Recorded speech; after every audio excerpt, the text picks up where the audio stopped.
এই মেয়েটি গত 15 দিন ধরে একটা দ্বীপে আটকে পড়েছে, আর প্রতিদিন রাত হলে এক ভয়ানক মনস্টার তাকে ধরার জন্য বের হয়।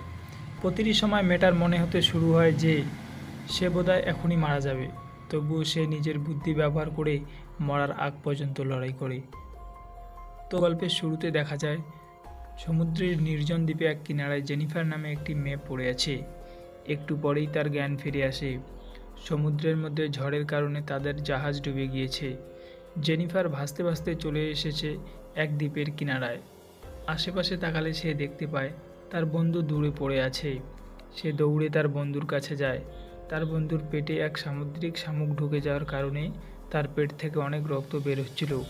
তাই জেনিফার কিছু বুঝে উঠতে পারে না। তাই জেনিফার সাহায্যের জন্য চিৎকার করছিল, কিন্তু কেউ তার ডাকে সাড়া দেয় না, কারণ চারপাশে শুধু সমুদ্র।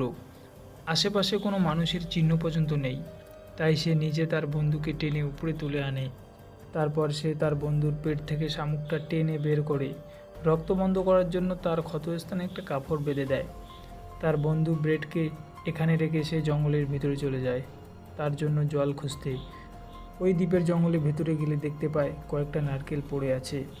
সেই নারকেল অনেক কষ্ট করে কেটে সেখান থেকে নারকেলের পানি তার বন্ধুর জন্য নিয়ে আসে, কিন্তু সে আসার আগেই তার বন্ধু ব্রেড মারা যায়, কারণ সামুদ্রিক শামুকটা পেটে এতটাই ঢুকে গিয়েছিল সে সেখানে প্রচুর রক্ত বের হয়, আর এই কারণে সে সেখানেই মারা যায়। এই ঘটনাতে জেনিফার অনেক ভেঙে পড়ে।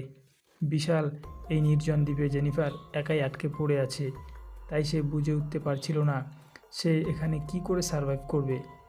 এই দ্বীপ থেকে জেনিফার কি তার জীবন নিয়ে বাসায় ফিরতে পারবে? সে খুব ভালো করে বুঝতে পারছিল যে বেঁচে থাকার জন্য প্রকৃতির সাথে যুদ্ধ করতে হবে। তারপরে সেই দ্বীপটা সে পুরো ঘুরে দেখে। তখন সে জঙ্গলের ভিতরে গিয়ে গাছের মধ্যে একটা ব্যাগ ঝুলে থাকতে দেখে।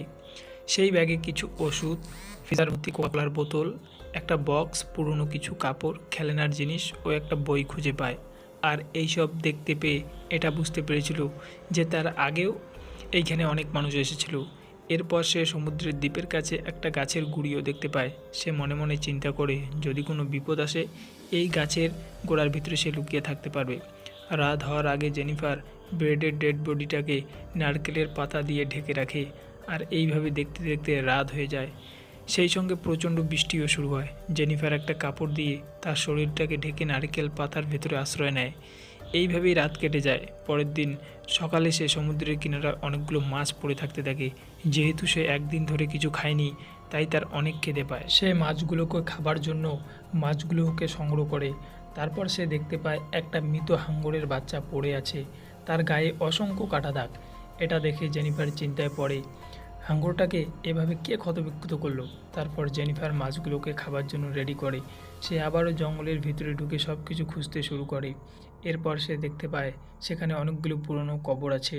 তারপর সে তার বন্ধুর লাশটাকেও কবর দিয়ে দেয়। সন্ধ্যা হয়ে গেলে জেনিফার সেই মাছগুলোকে আগুনে পুড়ে খাওয়া শুরু করে। সকালবেলায় সে দেখতে পায় তার বন্ধুর কবরটা রক্তাক্ত অবস্থায় পড়ে আছে, আর সেখান থেকে তার বন্ধুর লাশটাও গায়েব হয়ে যায়। এটা দেখে জেনিফার অনেক ভয় পেয়ে যায়। সে মনে করে যে এই দ্বীপে কোনো ভয়ঙ্কর মনস্টার রয়েছে, আর সেই রাতটা সে অনেক ভয়ে ভয়ে কাটিয়ে দিয়েছিল। পরের দিন সকালে জেনিফার সমুদ্রের মধ্যে দেখতে পায় অনেক দূর থেকে কিছু একটা ভেসে আসছিল। সেই জিনিসটা কি সে দেখার জন্য তাড়াতাড়ি সাঁতার কেটে চলে যায়, এবং সেখানে গিয়ে দেখতে পায় এটা একটা স্যুটকেস।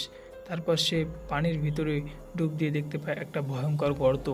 এটা দেখে সে দ্রুত উপরে উঠে আসে, আর সেই স্যুটকেসটাকে নিয়ে কিনারায় চলে আসে। জেনিফার স্যুটকেসটার ভিতরে কিছু জামাকাপড় পায়। সে তাড়াতাড়ি ভেজা জামাকাপড়গুলো চেঞ্জ করে স্যুটকেসের ভেতরের জামাকাপড়গুলো পরে নেয়। ওই দিন রাতে দ্বীপের উপর দিয়ে একটা হেলিকপ্টার যাচ্ছিল।